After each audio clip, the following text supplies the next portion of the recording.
I'm pretty sure that that was our call to action. And I really very much appreciate it. And let me just start a little bit again by talking how important it is to recognize that subnational efforts really form the basis for our climate action. It is where the rubber meets the road. It's where you can convince people that investments in clean energy are not sacrifices. They are, in fact, the opportunity of our lifetime and the opportunity of our children's lifetime. And so I think it's extremely important to take a look at what we can do together, how we can continue to build advocacy in alliances, because it's building that will bring strength and momentum and expansion in all of the work that we're doing together. So I really am incredibly impressed by the mayors and the deputy minister and others who have come up here and explained to us both the challenges and in clear terms the ability that they have had to make a difference in the world. Because every mayor I have ever known, including my own now, is in it to make a difference in the world, to make their community stronger. And when you think about it, this is frankly all about a transition from fossil fuels to clean energy.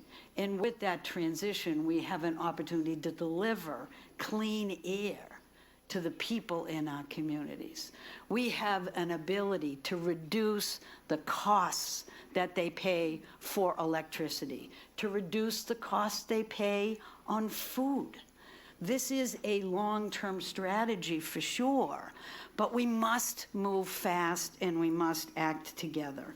I'm enormously proud of the work that President Biden did in the White House and the work that I helped with to advance the Inflation Reduction Act. I know that we've already invested $352 billion in private sector money to actually move our clean energy economy forward. That's 524 clean energy projects across 48 states. We are talking about both red and blue states.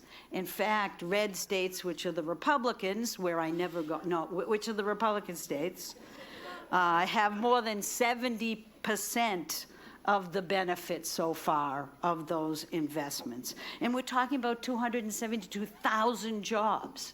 This was designed with the idea that we were getting out of COVID and we needed to stop demanding investments in climate like it was a sacrifice, instead of the only opportunity we have to build stable and reliable economies again. And so moving that forward was my pleasure and my challenge, and I'm glad that it got done. But I also recognize that we have much larger communities to serve. I recognize that the United States has not been able to garner the type of resources that we need to move forward in the developing world to actually pay them the debt that we owe them. And we must acknowledge that and continue to demand it.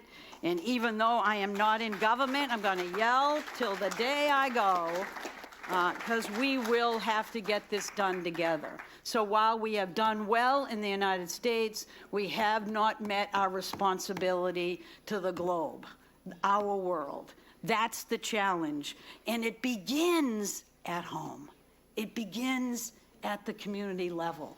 And it's so exciting to know that if we work together and we collaborate, we can not only do this in the developed world, but we can share the expertise and the understanding and the resources that are needed to raise every country so that they have the ability to thrive as we are. Thank you so much.